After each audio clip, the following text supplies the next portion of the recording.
शुभ प्रभात प्यारे बच्चों। आज के इस वीडियो में आप सभी का स्वागत है। आशा करती हूँ आप सभी अपने परिवार के साथ स्वस्थ हैं, सुरक्षित हैं और खुश होकर अपनी पढ़ाई कर रहे हैं। प्यारे बच्चों, आज के इस वीडियो में हम हमारी हिंदी की कार्यपत्रिका 91 का हल करने वाले हैं। इस कार्यपत्रिका को किस प्रकार से आपको हल करना है, इसके बारे में हम विस्तार से जानने वाले हैं। आप सभी जानते हैं वर्कशीट को ही हम हिंदी में कार्यपत्रिका कहते हैं और 91 को हम हिंदी में 91 कहते हैं। 91 कैसे बोलना है और कैसे लिखना है ये आपको अच्छे से आना चाहिए। हिंदी में गिनती कैसे लिखते हैं और साथ में कैसे बोलते हैं ये सभी बच्चों को अच्छे से आनी चाहिए। हमारा विषय हिंदी है तो हिंदी में हम सारी बातें हिंदी में ही लिखेंगे और साथ में हिंदी में ही बोलेंगे। प्यारे बच्चों, आप सभी जानते हैं शिक्षा निदेशालय दिल्ली सरकार द्वारा हर रोज आपको एक कार्यपत्रिका दी जाती है। आज की हमारी कार्यपत्रिका हिंदी विषय से संबंधित है। हिंदी कार्यपत्रिका क्रम संख्या है 91, दिनांक हमारा है, डेट को ही हम दिनांक कहते हैं 19/10/2020 यानी 19 अक्टूबर 2020। कक्षा 4 के बाद आपका जो भी सेक्शन है ABC उसको आप अ ब स लिखेंगे। पाठ्य पुस्तक हमारी रिमझिम है। आप सभी जानते हैं हमारी हिंदी की पाठ्य पुस्तक रिमझिम है। पाठ हमारा पहला पाठ है मन के भोले भाले बादल और ये प्यारी सी कविता आप पढ़ चुके हैं, इसके बारे में आप अच्छे से जान चुके हैं।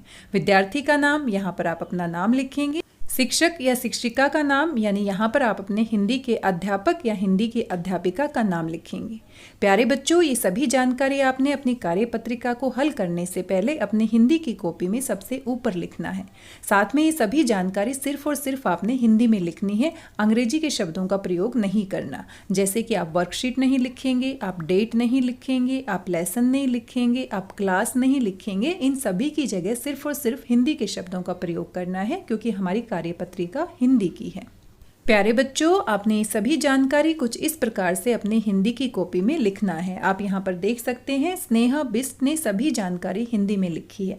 आपने भी इसी प्रकार से अपनी कार्यपत्रिका को हल करने से पहले सभी जानकारी इस प्रकार से लिखनी है। आइए आज की हमारी हिंदी की कार्यपत्रिका को समझते हैं। संज्ञा शब्द यानी हमारी कार्यपत्रिका संज्ञा शब्दों के बारे में है। और प्यारे बच्चों, संज्ञा शब्दों के बारे में आपको अच्छे से जानकारी है। पिछली कक्षा में भी आप इनके बारे में पढ़ चुके हैं। नमस्कार बच्चों, आप सब कैसे हैं? आज हम मन के भोले भाले बादल कविता के बारे में बात करेंगे और ये हमारी पहली ही कविता है। इसको आप सभी बच्चे पढ़ चुके हैं। प्यारे बच्चों, आपने कविता में बहुत से ऐसे शब्द पढ़े जो हमें कोई न कोई नाम बताते हैं, जैसे कि जोकर, हाथी, पंख, बाल, तोंद, कुबड़ आदि। इन सभी शब्दों को आप मन के भोले भाले बादल कविता में पढ़ चुके हैं। नाम वाले शब्दों को संज्ञा शब्द भी कहा जाता है। जो भी नाम वाले शब्द होते हैं उन सबको हम क्या कहते हैं? संज्ञा शब्द कहते हैं। किसी व्यक्ति, जीव, वस्तु, स्थान या भाव के नाम को संज्ञा कहते हैं। प्यारे बच्चों, ये हमारी परिभाषा है कि संज्ञा किसे कहते हैं। कोई भी व्यक्ति है, कोई भी जीव है, कोई भी वस्तु है या किसी भी स्थान या किसी भी भाव के नाम को ही हम क्या कहते हैं? संज्ञा। आइए संज्ञा के बारे में विस्तार से जानते हैं। अब आप सभी को पता है मेरा कोई ना कोई नाम है।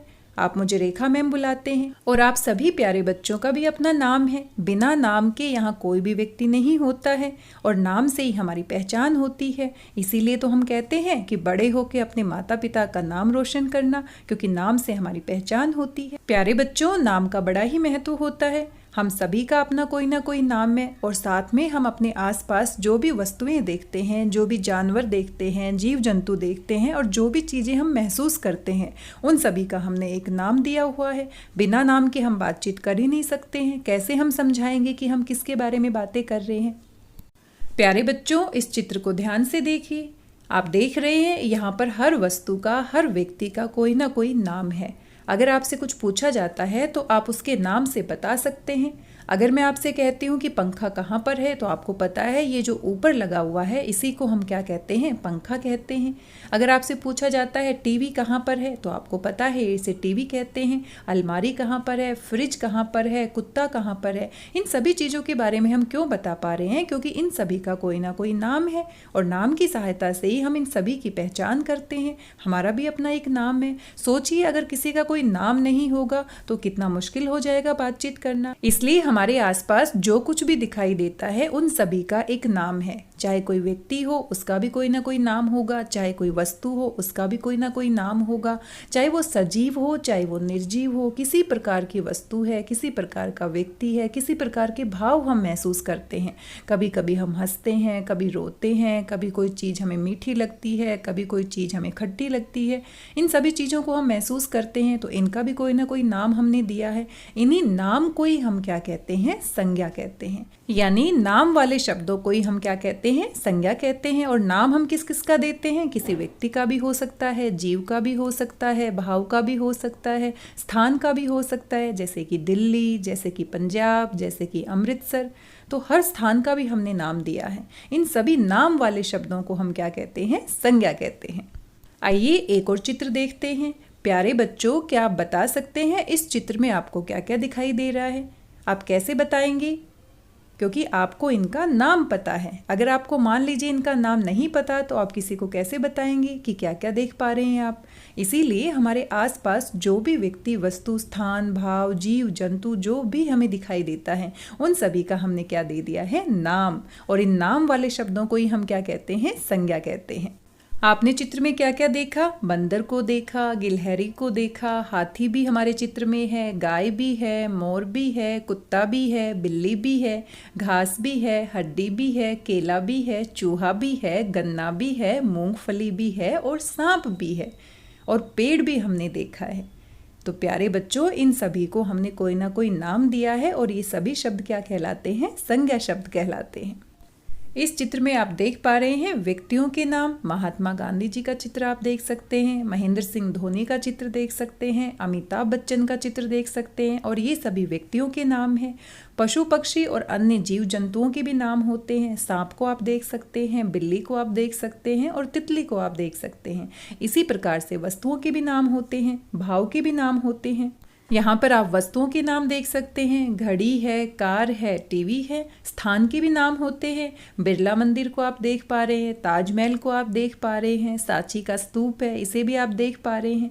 इसीलिए प्यारे बच्चों, व्यक्तियों के भी नाम होते हैं, वस्तुओं के भी नाम होते हैं, स्थान के भी नाम होते हैं और जो हम महसूस करते हैं उन भाव के भी नाम होते हैं। यहाँ पर आप देख सकते हैं माँ के मन में ममता होती है अपने बच्चों के लिए। बचपन में आप सभी हैं, बचपन में हम कितना अच्छा महसूस करते हैं और बुढ़ापे में हमारा शरीर धीरे धीरे कमज़ोर हो जाता है। तो बुढ़ापा भी हम महसूस कर सकते हैं, बचपन भी हम महसूस कर सकते हैं और माँ की ममता को भी माँ महसूस कर सकती है। इसलिए प्यारे बच्चों, हमेशा याद रखिए, सबके नाम को ही हम क्या कहते हैं? संज्ञा। यानी किसी भी व्यक्ति का कोई नाम हो सकता है, वस्तु का भी नाम हो सकता है, स्थान का भी नाम हो सकता है और जो हम महसूस करते हैं उस भाव का भी कोई ना कोई नाम होता है। किसी के नाम के बिना हम उसकी पहचान नहीं कर सकते और इन्हीं नाम वाले शब्दों को हम क्या कहते हैं? संज्ञा कहते हैं। इसीलिए हम कहते हैं किसी व्यक्ति, जीव, वस्तु, स्थान या भाव के नाम को संज्ञा कहते हैं। ये हमारी संज्ञा की परिभाषा है। इसलिए प्यारे बच्चों, इसको रटना नहीं है बल्कि समझना है। पहला प्रश्न आपसे पूछा गया है, कविता की इन पंक्तियों को पढ़िए। इनमें आए कुछ संज्ञा शब्दों के चित्र सामने दिए गए हैं, उन्हें पहचानकर उनके नाम सामने दी गई खाली जगह में लिखिए। आइए अपनी कविता की पंक्तियां पढ़ते हैं। झब्बर झब्बर बालों वाले, गुब्बारे से गालों वाले, कुछ जोकर से तोंद फुलाए, कुछ हाथी से सूंड उठाए, कुछ ऊंटों से कुबड़ वाले, कुछ परियों से पंख लगाए। प्यारे बच्चों, ये हमारी कविता की पंक्तियां हैं और ये आप पढ़ चुके हैं। आपको यहाँ पर कुछ चित्र दिए गए हैं, आपने उन चित्रों को ध्यान से देखना है और उनकी पहचान करनी है, साथ में उनका नाम भी लिखना है। ये तो बड़ा आसान प्रश्न है, इसको तो आप अच्छे से कर पाएंगे। सबसे पहला चित्र आप देख रहे हैं, किसका चित्र है? जी हाँ, सही बताया आपने, ऊंट का चित्र है। तो हमने खाली स्थान में क्या लिखना है? ऊंट। दूसरा हमारा चित्र किसका है? हाथी। तीसरा हमारा चित्र किसका है? परी। चौथा हमारा चित्र किसका है? गुब्बारा। और सबसे नीचे किसका चित्र है? जी हाँ, जोकर का चित्र है। प्यारे बच्चों, आपने कितनी आसानी से इनको पहचान लिया। कितना आसान प्रश्न था हमारा और आपने इन सभी के नाम इनके आगे लिखने हैं और ये सारे क्या कहलाएंगे? संज्ञा शब्द, क्योंकि इन सभी का क्या है? कोई ना कोई नाम है और नाम वाले शब्दों को ही हम क्या कहते हैं? संज्ञा शब्द। आइए हमारा दूसरा प्रश्न देखते हैं। प्रश्न नंबर 2, निम्नलिखित शब्दों में से संज्ञा शब्द चुनकर उन पर गोला लगाइए। आपके पास कुछ शब्द दिए गए हैं, इनको आपने ध्यान से देखना है और संज्ञा शब्दों पर गोला लगाना है।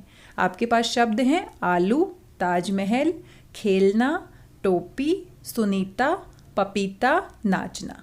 आप बताइए कौन कौन से हमारे संज्ञा शब्द हैं। संज्ञा शब्द क्या होते हैं? जो नाम वाले होते हैं। तो आलू किसी ना किसी का नाम है, ताजमहल ये भी नाम है, टोपी ये भी नाम है, खेलना, खेलना तो कोई काम किया जा रहा है, खेलना तो हम नाम नहीं कह सकते हैं, खेलते तो हम कोई ना कोई खेल खेलते हैं, तो ये तो नाम नहीं हो सकता। टोपी, टोपी भी नाम है, टोपी हम पहनते हैं। सुनीता ये भी किसी का नाम है। पपीता ये फल का नाम है। नाचना, नाचना भी हमारी क्रिया है, यानी कोई ना कोई काम हो रहा है। तो नाचना और खेलना को छोड़कर सभी हमारे नाम वाले शब्द हैं, और नाम वाले शब्दों को हम क्या कहते हैं? संज्ञा शब्द। खेलना हमारा क्या है? कोई ना कोई काम किया जा रहा है, और जब हम किसी शब्द के माध्यम से हमें ये पता चलता है कि वहाँ पर कोई काम किया जा रहा है, तो वो हमारे संज्ञा शब्द नहीं होते, बल्कि क्या होते हैं?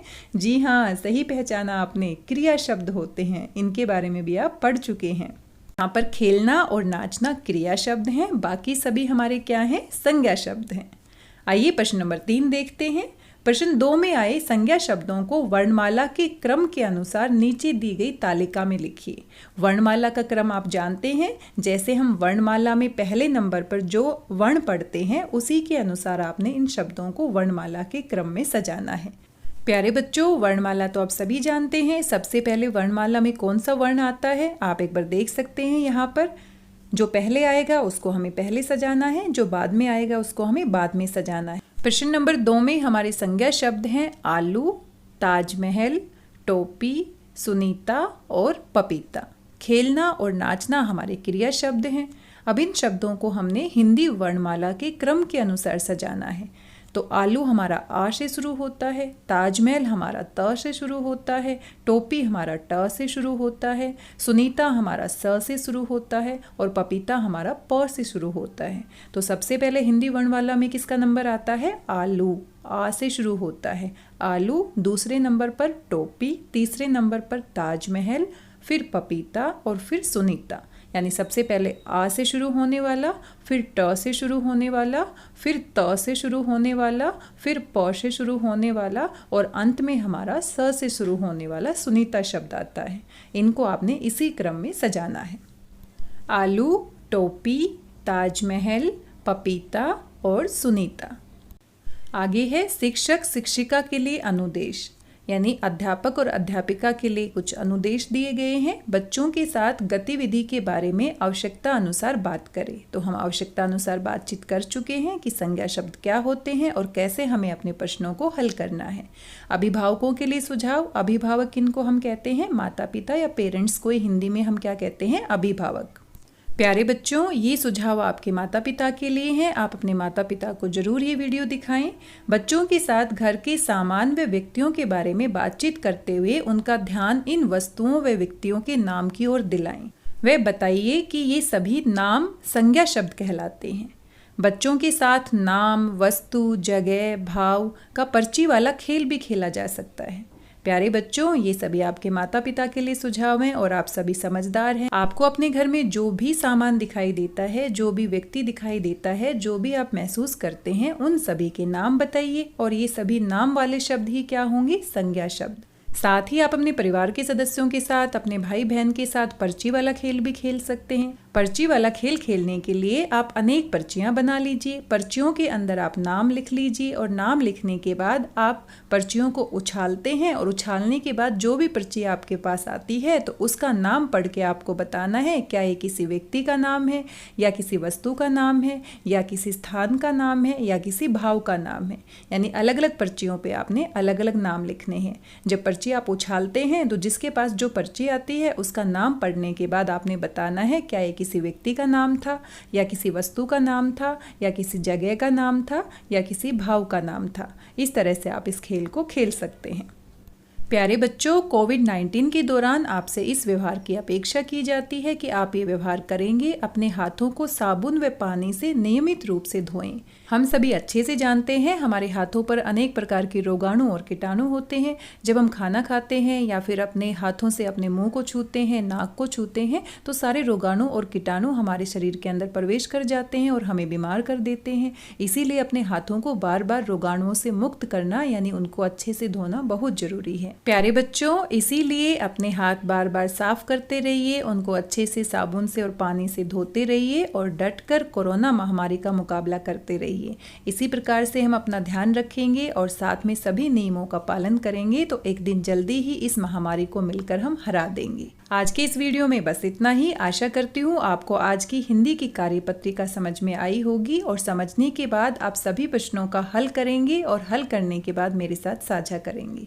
मिलते हैं अगले वीडियो में। तब तक स्वस्थ रहिए, व्यस्त रहिए, मस्त रहिए और खुश होकर पढ़ते रहिए। और हाँ, हाथ धोना ना भूलें। और सभी के नाम को हम क्या कहते हैं? संज्ञा कहते हैं। जी हाँ प्यारे बच्चों, आपका नाम भी संज्ञा है और मेरा नाम भी संज्ञा है। जो भी आसपास है वो सभी संज्ञा शब्द कहलाते हैं।